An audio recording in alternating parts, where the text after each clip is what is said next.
Hi hello ನಮಸ್ಕಾರ. ಶನಿವಾರದ ವಿಶೇಷ ಕಾರ್ಯಕ್ರಮ ನಿತ್ಯ ಸಂಜೀವನಿಗೆ ತಮಗೆಲ್ಲ ಪ್ರೀತಿಯ ಸ್ವಾಗತ. ನಾನು ಅರವಿಂದ್ ಸೇತುರಾವ್. ಪ್ರತಿ ವಾರ ಪ್ರತಿ ಶನಿವಾರ ಇದೇ ಸಮಯಕ್ಕೆ ನಾವು ಹಾಜರಾಗ್ತೀವಿ.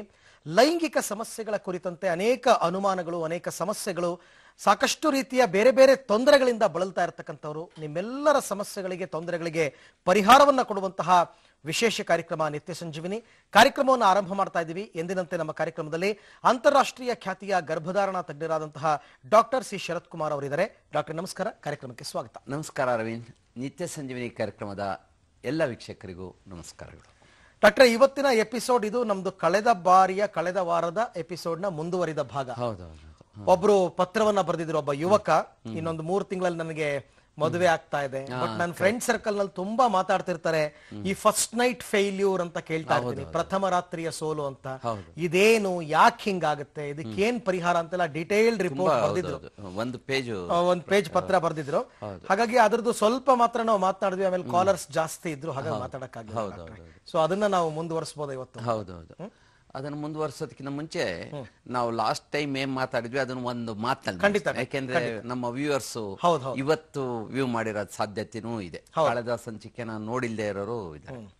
ನೋಡಿ, ಇದು ಈ ಪ್ರಥಮ ರಾತ್ರಿಯ ಸೋಲು ಅಥವಾ ಫಸ್ಟ್ ನೈಟ್ ಫೇಲ್ಯೂರ್ ಅನ್ನೋದೇನಿದೆ, ಇದು ನಮ್ಮ ಸಮಾಜದಲ್ಲಿ ಬಹಳಷ್ಟು ಯುವಕರಿಗೆ, ನವ ವಿವಾಹಿತರಿಗೆ ಕಾಡತಕ್ಕಂತಹ ಒಂದು ಪ್ರಶ್ನೆ.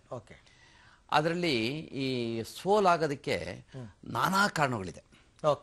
ಅವುಗಳನ್ನ ನಾವು ಲಾಸ್ಟ್ ಟೈಮ್ ಕ್ಲಾಸಿಫಿಕೇಶನ್ ಮಾಡಿದ್ವಿ. ಅದರಲ್ಲಿ ಬಹಳ ಮುಖ್ಯವಾಗಿ 3 ಕಾರಣಗಳಿದೆ. ಒಂದು ಮಾನಸಿಕ ಒತ್ತಡ, ಸೈಕಾಲಜಿಕಲ್ ಫ್ಯಾಕ್ಟರ್ಸ್.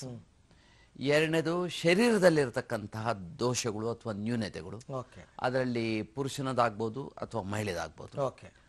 ಮೂರನೇದು ಸಾಮಾಜಿಕ ಒತ್ತಡ, ಸೋಷಿಯಲ್ ಫ್ಯಾಕ್ಟರ್ಸ್.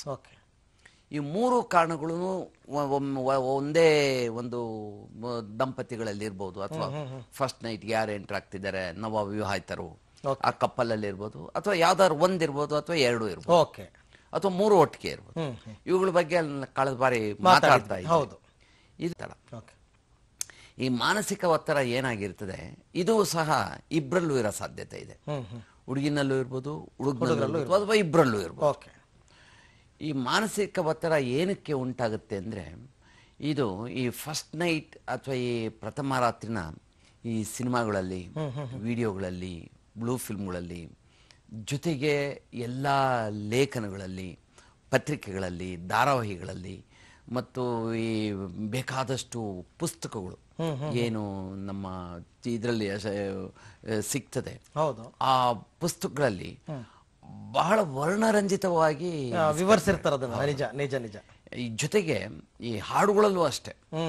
ಈವನ್ ಹಿಂದೆ ಕಾಳಿದಾಸ ಬರೆದಿರತಕ್ಕಂತ ಒಂದು ಶಾಕುಂತಲ, ಅಲ್ಲಿಂದನೂ ಬೇಕಾದಷ್ಟು ಜನ ಕವಿಗಳು ಬಹಳ ರಮ್ಯವಾಗಿ ವರ್ಣನೆ ಮಾಡಿದ್ದಾರೆ ಈ ಫಸ್ಟ್ ನೈಟ್ ಬಗ್ಗೆ. ಅದೇನಾಗೋಗುತ್ತೆ, ಅದನ್ನ ಓದ್ತಾ ಓದ್ತಾ ಓದ್ತಾ ಪ್ರತಿಯೊಬ್ಬರಿಗೂ, ಯಾರು ಈ ಮದುವೆ ಆಗ್ತಾರೆ ಅವ್ರಿಗೆಲ್ಲ ಅದ್ರದ್ದು ಒಂದು ಚಿತ್ರ ಬಂದ್ಬಿಟ್ಟಿರ್ತದೆ, ಹೀಗಿರ್ತದೆ ಅಂತ. ಜೊತೆಗೆ ಸಿನಿಮಾಗಳಲ್ಲಿ ತೋರ್ಸೋದ್ ನೋಡ್ಬೇಕು, ವೈಭವೀಕರಣ. ಏನದು ಡೆಕೋರೇಷನ್ಸ್ ಕೇಳ್ತೀರಾ, ಅಥವಾ ಫ್ಲವರ್ಸ್ ಕೇಳ್ತೀರಾ, ಪೆಟಲ್ಸ್ ಕೇಳ್ತೀರಾ, ಹುಡುಗಿ ಅದನ್ನ ಏನು ಮುಸ್ಕಾಕೊಂಡು ಒಂದು ಬಾದಾಮಿ ಹಾಲ್ ತಗೊಂಡ್ ಬರೋ ಚಿತ್ರ ನೋಡ್ತೀರಾ, ಹುಡುಗ ಜುಬ್ಬಾ ಪೈಜಾಮ ಹಾಕೊಂಡು ರೆಡಿ ಆಗಿರ. ಇದೇನಾಗೋಗುತ್ತೆ, ಅದೇ ತರ ನಾವು ಇರ್ಬೇಕೇನೋ ಅಂತ ಒಂದ್ ಬಂದ್ಬಿಡುತ್ತೆ ನವ ವಿವಾಹಿತರಲ್ಲಿ. ಓ, ಫಸ್ಟ್ ನೈಟ್ ಅಂದ್ರೆ ಹೀಗಿರ್ತದೆ ಅಂತ. ಜೊತೆಗೆ ಇನ್ನೇನಾಗುತ್ತೆ, ಭಯ ಶುರು ಆಗುತ್ತೆ. ಫಸ್ಟ್ ನೈಟು ಈ ಪೀರ್ ಲೀಡರ್ಸ್ ಅಂತ ಏನ್ ಹೇಳ್ತೀವಿ, ಈ ಸ್ನೇಹಿತರುಗಳು, ಅವ್ರು ಅದಕ್ಕೆ ಒಂದಷ್ಟು ಉಪ್ಪು ಖಾರ ಸೇರಿಸಿ ವರ್ಣನೆ ಸೇರಿಸಿ ಹೇಳ್ಬಿಟ್ಟಿರ್ತಾರೆ, ಹೀಗಿರ್ಬೇಕು ಕಣೋ, ಫಸ್ಟ್ ನೈಟು ಗಂಟೆಗೊಂದ್ಸರಿ ಸಂಭೋಗ ಮಾಡ್ಬೇಕು, ರಾತ್ರಿ ಎಲ್ಲ ಮಾಡ್ಬೇಕು, ಅಲಾರಾಮ್ ಇಟ್ಕೊಂಡು ಮಾಡ್ಬೇಕು ಅಂತ ಎಲ್ಲ ಏನೇನೋ ಒಂದೊಂದು ವಿಚಿತ್ರವಾದ ಕಲ್ಪನೆಗಳನ್ನ ಮಾಡ್ಬಿಟ್ರು. ಹಾಗಾಗಿ ಏನಾಗುತ್ತೆ, ಹುಡುಗನಲ್ಲಿ ಅದೇನೋ ಒಂದು ಹುಮ್ಮಸ್ ಇರ್ತದೆ. ಈ ತರ ನಾನ್ ಮಾಡ್ಬೇಕು, ಕಲ್ಪನೆಗಳು ಮಾಡ್ಕೊಂಡಿರ್ತಾರೆ. ಹುಡುಗಿನಲ್ಲಿ ಏನಾಗೋಗುತ್ತೆ, ತದ್ವಿರುದ್ಧವಾದ ಮನೋಭಾವಗಳು ಇರ್ತದೆ. ಏನಾಗೋಗುತ್ತೋ, ಆತಂಕ, ನೋವಾಗ್ಬಿಡ್ತದೋ. ಅವರ ಫ್ರೆಂಡ್ಸ್ಗಳು ಬಹುತೇಕ ಇವ್ರುಗಳೆಲ್ಲ ಅವ್ರಿಗೆ ಏನೇನೋ ಬೇರೆ ರೀತಿನಲ್ಲಿ ವರ್ಣನೆ ಕೊಟ್ಟಿರುತ್ತೆ. ಬಹಳ ಕಷ್ಟ ಕಣೆ, ಬ್ಲೀಡಿಂಗ್ ಆಗೋಗ್ಬಿಡ್ತದೆ, ನಿಂಗೆ ನೋವಾಗ್ಬಿಡ್ತದೆ, ನಿನಗೆ ಬ್ಲೀಡಿಂಗ್ ಆಗದೆ ಇದ್ರೆ ಹುಡುಗನಿಗೆ ಅನುಮಾನ ಶುರುವಾಗೋಗ್ಬಿಡ್ತದೆ, ನೀನು ಕನ್ಯೆನೋ ಅಲ್ವೋ ಒಂದು ಇದು ಬರ್ತದೆ ಅಂತ. ಈಕೆಗೆ ಜೊತೆಗೆ ನೀನು ಫಸ್ಟ್ ನೈಟ್ ಪ್ರೆಗ್ನೆಂಟ್ ಆಗ್ಬಿಡ್ತೀಯ ಕಣೆ, ಇನ್ನೇನು ನೀನು ಚಿಕ್ಕ ಹುಡುಗಿ, ನೀನು ಕಾಲೇಜ್ಗೆ ಹೋಗ್ತಾ ಇದೀಯಾ, ಈಗಲೇ ಪ್ರೆಗ್ನೆಂಟ್ ಆಗ್ಬಿಡ್ತೀಯ ನೀನು ಅಂತ ಏನೇನೋ ಒಂದೊಂದು ಹೇಳಿರ್ತಾರೆ. ಈ ಜೊತೆಗೆ ಇಬ್ಬರಲ್ಲೂ ಆಸೆಗಳು ಬೇರೆ ಇರ್ತದೆ. ನಾನು ತುಂಬಾ ತೃಪ್ತಿ ಪಡಿಸ್ಬೇಕು ಹುಡುಗನಿಗೆ, ಹುಡುಗಿ ಮೇಲೆ ನನಗೆ ಆಕೆಗೆ ತುಂಬಾ ಇದನ್ನು ಕೊಡಬೇಕು ಅಂತ, ಹುಡುಗಿಗೆ ನನ್ನ ಹೊಸ ಗಂಡ ಏನಿದ್ದಾನೆ ಅವನಿಗೆ ಎಲ್ಲಾ ರೀತಿನಲ್ಲೂ ಸುಖ ಕೊಡಬೇಕು, ಈ ತರ ಎಲ್ಲ ಕಲ್ಪನೆಗಳು. ನಿಜ ನಿಜ. ಇದೇನಾಗುತ್ತೆ, ಆಂಗ್ಸೈಟಿ ಶುರುವಾಗುತ್ತೆ, ಪರ್ಫಾರ್ಮೆನ್ಸ್ ಆಂಗ್ಸೈಟಿ. ಒಬ್ಬ ವಿದ್ಯಾರ್ಥಿನಿ ಒಂದು ಎಕ್ಸಾಮಿನೇಷನ್ಗೆ ಹೋಗ್ಬೇಕಾದ್ರೆ, ಎಸ್ಪೆಷಲಿ SSLC ಅಥವಾ PUC, ಎಲ್ಲಿ ಒಂದು ನಿರ್ಧಾರಿಕ ಒಂದು ಪರೀಕ್ಷೆಗಳಿರ್ತದೆ, ಅವರ ಜೀವನದ ಕವಲುಗಳನ್ನೇ ಬದಲಾಯಿಸ್ತಕ್ಕಂಥ ಒಂದು ಸನ್ನಿವೇಶಗಳಿರ್ತದೆ. ಅಂತ ಸನ್ನಿವೇಶದಲ್ಲಿ ಉಂಟಾಗತಕ್ಕಂತಹ ಮನೋಸ್ಥಿತಿ ಇಲ್ಲೂ ಉಂಟಾಗುತ್ತೆ. ಸರಿ, ಅಂದ್ರೆ ನಾನು ಪಾಸ್ ಆಗ್ತೀನೋ ಇಲ್ವೋ, ಡಿಸ್ಟಿಂಕ್ಷನ್ ಬರ್ತೀನೋ ಇಲ್ವೋ, ರ್ಯಾಂಕ್ ಬರ್ತೀನೋ ಇಲ್ವೋ, ಸರಿಯಾದ ಮಾರ್ಕ್ಸ್ ಬರ್ತೋ ಇಲ್ವೋ ಅಂತ ಹೇಗೆ ವಿದ್ಯಾರ್ಥಿನಿ ಅಂದ್ಕೊಳ್ತಿರ್ತಾಳೆ. ಅಥವಾ ಇಂಟರ್ವ್ಯೂಗೆ ಹೋಗತಕ್ಕಂತ ಒಂದು ಸಂದರ್ಶನಕ್ಕೆ ಹೋಗ್ಬೇಕಾದ್ರೆ ನನಗೆ ಕೆಲಸ ಸಿಗುತ್ತೋ ಇಲ್ವೋ, ಏನ್ ಕ್ವಶನ್ ಕೇಳ್ತಾರೋ, ಇದಕ್ಕೆಲ್ಲ ಏನಾಗುತ್ತೆ, ಮಾನಸಿಕ ಒತ್ತಡ ಶುರುವಾಗುತ್ತೆ. ಸರಿ, ಆ ಒತ್ತಡದಲ್ಲಿ ಏನಾಗುತ್ತೆ, ಪರ್ಫಾರ್ಮೆನ್ಸ್ ಫೇಲ್ಯೂರ್ ಅಂತ ಆಗುತ್ತೆ. ಆಂಗ್ಸೈಟಿ, ಮಾನಸಿಕ ಒತ್ತಡ, ಅದನ್ನ ಆ ಪರ್ಫಾರ್ಮೆನ್ಸ್ ಏನಾಗುತ್ತೆ, ಸ್ವಾಭಾವಿಕವಾಗಿ ಮಾಡ್ತಿದ್ದಂತಹ ಒಂದು ಕೆಲಸ ಒತ್ತಡದಲ್ಲಿ ಮಾಡಲಿಕ್ಕೆ ಸಾಧ್ಯ ಆಗೋದಿಲ್ಲ. ದಟ್ ಈಸ್ ಫೇಲ್ಯೂರ್ ಆಗುತ್ತೆ. ಅದೇ ಫೇಲ್ಯೂರು ಈ ಫಸ್ಟ್ ನೈಟ್ ಫೇಲ್ಯೂರು ಆಗ ಸಾಧ್ಯತೆ ಇದೆ. ತುಂಬಾ ರಂಜನೀಯವಾಗಿ ಯೋಚನೆ ಮಾಡಿದಾಗ ಏನಾಗುತ್ತೆ, ಅಲ್ಲಿ ಪುಸ್ತಕಂತ ಇನ್ನು ಸಂಭೋಗ ಶುರು ಮಾಡೋದಕ್ಕಿಂತ ಮುಂಚೆನೆ ಹುಡುಗನಿಗೆ ಔಟ್ ಆಗ್ಬಿಟ್ಟು ಪ್ರಿಮೇಚೂರ್ ಜಾಕ್ಯುಲೇಷನ್, ಶೀಘ್ರಸ್ಖಲನ ಆಗ್ಬೋದು, ಅಥವಾ ನಿಮಿರಿಕೆನೇ ಆಗದೆ ಇರ್ಬೋದು ಗಾಬರಿಗೆ.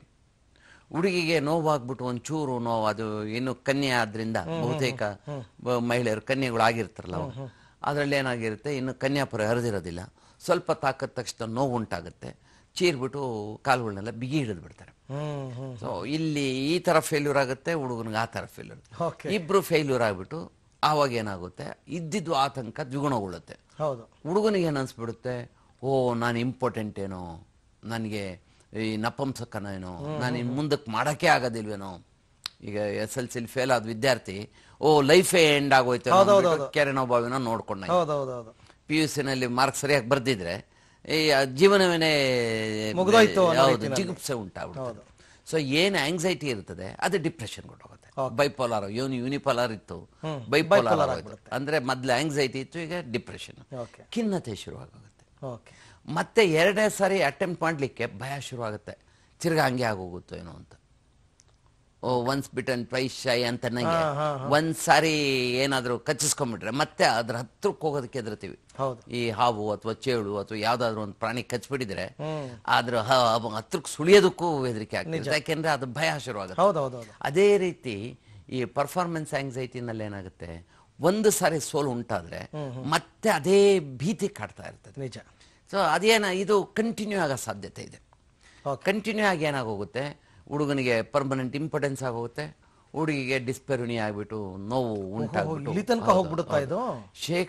5% ನವವಿವಾಹಿತರು ಈ ರೀತಿ ಗುಂಪಿಗೆ ಸೇರ್ಕೊಂಡು 1 ವರ್ಷ ಆದ್ರೂ ಮಗು ಆಗಲ್ಲ, ಇನ್ಫರ್ಟಿಲಿಟಿ ಇಟ್ಕೊಂಡು 108 ಪ್ರಶ್ನೆಗಳು ಹುಡ್ತವೆ, 108 ಕಡೆ ಹೋಗಿ ಎಲ್ಲ ಪರೀಕ್ಷೆಗಳು ಮಾಡ್ಕೊಳ್ತಾರೆ, ಎಲ್ಲ ಪರೀಕ್ಷೆಗಳು ಚೆನ್ನಾಗಿರ್ತದೆ, ಯಾವ ವೈದ್ಯರು ಎಲ್ಲ ಚೆನ್ನಾಗಿದ್ದೀರಿ ಅಂತಾರೆ. ಆದ್ರೆ ಈ ಅಂಶನ ಯಾರಿಗೂ ಅವ್ರು ಬಾಯ್ ಬಿಟ್ಟಿರಲ್ಲ, ಅವ್ರು ಸಂಭೋಗ ಮಾಡ್ತಾ ಇದಾರ ಇಲ್ವಾ ಅಂತ. ಹುಡುಗ ಏನ್ ಮಾಡ್ಬಿಡ್ತಾನೆ, ಹುಡುಗಿ ಹತ್ರ ಭಾಷೆ ತಗೊಂಡ್ಬಿಡ್ತಾನೆ, ಆಚೆ ಎಲ್ಲೂ ಹೇಳ್ಕೊಡುದು ಇದನ್ನ ಅಂತ. ಏಕೆಂದ್ರೆ ಆಚೆ ಹೇಳ್ಬಿಟ್ರೆ ತನ್ನ ಮೇಲಲ್ಲಿ ಆಪಾದನೆ ಬರ್ತದೆ. ಹೌದೌದು. ಅದೇನಾಗುತ್ತೆ, ಇಬ್ರು ಪರಸ್ಪರ ಭಾಷೆ ಹಾಕೊಂಡ್ಬಿಡ್ತಾರೆ. ಹೊರಗಡೆ ಇದ್ರ ಬಗ್ಗೆ ಮಾತಾಡೋದು ಬೇಡ, ಹೊರಗಡೆ ಬಹಳ ಚೆನ್ನಾಗಿರ್ತಾರೆ ಇಂಥವ್ರು, ಎಸ್ಪೆಷಲಿ ಜಾಸ್ತಿ ಪ್ರೀತಿ ತೋರಿಸ್ತಿರ್ತಾರೆ, ಹೌದೌದು. ಎಲ್ಲ ಪೂರೈಕೆಗಳನ್ನು ಬೇಡಿಕೆಗಳನ್ನು ಪೂರೈಸ್ತಾ ಇರ್ತಾನೆ ಹುಡುಗ, ಹುಡುಗಿನೂ ಅಷ್ಟೇ ಚೆನ್ನಾಗಿರ್ತಾಳೆ. ಆದ್ರೆ ಬೆಡ್ರೂಮಿಗೆ ಬಂದಾಗ ಈ ರೀತಿ ಇಂತಹ ಸಂದರ್ಭಗಳಲ್ಲಿ ಬಹಳಷ್ಟು ಬೇರೆ ಬೇರೆ ಸೋಷಿಯಲ್ ಫ್ಯಾಕ್ಟರ್ಸ್ ಬರ್ತದೆ. ಎರಡನೇ ಫ್ಯಾಕ್ಟರ್ಸ್, ಈ ಎರಡನೇ ಫ್ಯಾಕ್ಟರ್ಸ್ ಏನಾಗುತ್ತೆ, ಮೆಲ್ಲಕ್ಕೆ ಹುಡುಗಿ ಹೋಗಿ ಅವ್ರ ಅಮ್ಮನ ಹತ್ರನೋ ಅಥವಾ ಅವ್ರ ಅಕ್ಕನ ಹತ್ರನೋ ಅಥವಾ ಯಾರಾದ್ರೂ ಆತ್ಮೀಯ ಗೆಳತಿ ಹತ್ರನೋ ಮೆಲ್ಲಕ್ಕೆ ಬಾಯ್ಬಿಡ್ತಾಳೆ, ಇವ್ನು ಮಾಡ್ತಾನೆ ಇಲ್ಲ ಕಡೆ ಅಂತ. ಅವಳು ತಪ್ಪನ್ನ ಮುಚ್ಚಿಟ್ಕೊಳ್ತಾಳೆ, ಹುಡುಗನ ಮೇಲೆ ಎತ್ತಾಕ್ಬಿಡ್ತಾಳೆ. ಅಲ್ಲಿ ಗುಸು ಶುರು ಆಗುತ್ತೆ, ಸೋಷಿಯಲ್ ಫ್ಯಾಕ್ಟರ್ ಶುರು ಆಗುತ್ತೆ. ಅವ್ನು ಹುಡುಗನೇ ಅಲ್ವಂತೆ, ಗಂಡಸೇ ಅಲ್ವಂತೆ ಅಂತ. ಹುಡುಗ ಹೋಗಿ ಮತ್ತೆ ಅವ್ನ ಫ್ರೆಂಡ್ಸ್ಗಳ ಹತ್ರ ಹೇಳ್ಕೊಳ್ತಾನೆ, ಮಾಡಕ್ಕೆ ಆಗ್ತಿಲ್ಲ ಕಣೋ ಹಿಂಗೆ ಈ ತರ ಅಂತ. ಅವರು ಇದ್ದಿದ್ದು ಅದು ವರ್ಣವಾಗಿ ಹೇಳ್ಕೊಂಡದು, ನೀನು ಅಲ್ಲಿ ಹೋಗು ಅಂತ, ಅಲ್ಲೊಂದು ಇದನ್ನ ಕೊಡ್ತಾರೆ ಪಿಲ್ ತಗೊಂಡ್ಬಿಡು, ಅಲ್ಲೊಂದು ಜಪಾನಿ ತೈಲ ಸಿಗುತ್ತೆ ಅದು ತಗೊಂಡ್ಬಿಡು, ಅಥವಾ ಇನ್ಯಾವುದೋ ಮಾತ್ರೆಗಳು ನಾನು ಟಿವಿನಲ್ಲಿ ನೋಡಿದೆ ಅದನ್ನ ತಗೊಂಡ್ಬಿಡು, ಇದನ್ನ ತಗೊಂಡ್ಬಿಡು, ಅಥವಾ ಅಲ್ಲಿ ಯಾರೋ ಒಬ್ಬ ಮೆಜೆಸ್ಟಿಕ್ಕಲ್ಲಿ ಒಬ್ಬ ಡಾಕ್ಟರ್ ಇದ್ದಾನೆ ಅವನ ಹತ್ರ ಹೋಗು, ಇವ್ರ ಹತ್ರ ಹೋಗು ಅಂತ ಬಹುತೇಕ ಕ್ವ್ಯಾಕ್ಸ್ಗಳ ಹತ್ರ ಹೋಗಿ ಈ ಅರೆ ವೈದ್ಯರುಗಳು ಅಥವಾ ಇವ್ರುಗಳೇನಿರ್ತಾರೆ ಡೋಂಗಿ ವೈದ್ಯರುಗಳು ಅವ್ರ ಹತ್ರ ಹೋಗಿ ಏನೇನೋ ಪಿಲ್ಗಳನ್ನ ಅದು ಇದು ತಗೊಳ್ತಾರೆ. ಏನಕ್ಕೆ ಕಾರಣ ಅನ್ನೋದನ್ನ ವಿಶ್ಲೇಷಣೆನೂ ಮಾಡದೆ ಏನೇನೋ ಮಾತ್ರೆಗಳನ್ನ ಕೊಡ್ತಾರೆ. ಇದು ತಗೊಂಡ್ಬಿಡು ನೀನು ಎಲ್ಲ ಸರಿಯಾಗಿ ಹೋಗ್ಬಿಡ್ತೀಯ ಅಂತ. ಅದನ್ನ ತಗೊಳ್ತಾನೆ, ಅದು ತಗೊಂಡ್ರು ಏನು ಯಾವ ತೈಲನೂ ಕೆಲಸ ಮಾಡಲ್ಲ, ಏನೋ ಆಗಲ್ಲ. ಈ ಹುಡುಗಿಗೂ ಏನೇನೋ ತಲೆ ತುಂಬ್ತಾರೆ, ಅವ್ರಿಗೂ ಏನೇನೋ ಕರ್ಕೊಂಡು ಹೋಗ್ತಾರೆ, ಟೆಸ್ಟ್ಗಳು ಮಾಡಿಸ್ತಾರೆ, ಸ್ಕ್ಯಾನಿಂಗ್ ಮಾಡಿಸ್ತಾರೆ, ಎಲ್ಲ ನಾರ್ಮಲ್ ಆಗಿರ್ತದೆ. ಯಾಕೆಂದ್ರೆ ಇಬ್ರು 100% ನಾರ್ಮಲ್ ಇರ್ತಾರಲ್ಲ ಫಿಸಿಕಲಿ. ಇದು ಎರಡನೇ ಸೋಷಿಯಲ್ ಫ್ಯಾಕ್ಟರ್ ಶುರು ಆಗುತ್ತೆ. ಮೂರನೇದು ಈ ಶಾರೀರಿಕ ವ್ಯತ್ಯಯಗಳು. ಈ ಎರಡು ಕಾರಣಗಳು ಅಲ್ಲದೆ ಕೆಲವು ಸಾರಿ ಏನಾಗುತ್ತೆ ನಿಜವಾಗ್ಲೂ ಶರೀರದಲ್ಲಿ ತೊಂದರೆ ಇರ್ತದೆ. ಅಂದ್ರೆ ಹುಡುಗಿನಲ್ಲಿ ಏನಾಗಿರುತ್ತೆ, ಈ ಯೋನಿ ಬಹಳ ಟೈಟ್ ಇರ್ತದೆ. ಈ ಕನ್ಯಾಪುರ ಏನಾಗಿರ್ತದೆ, ನಾವು ಹೈಮನ್ ಅಂತ ಏನ್ ಹೇಳ್ತೀವಿ, ಅದು ಬಹಳ ಗಟ್ಟಿ ಇರ್ತದೆ, ಮಂದ ದಪ್ಪ ಇರ್ತದೆ. ಸುಲಭವಾಗಿ ಅದನ್ನ ಪೆನಿಟ್ರೇಟ್ ಮಾಡ್ಲಿಕ್ಕಾಗಲ್ಲ.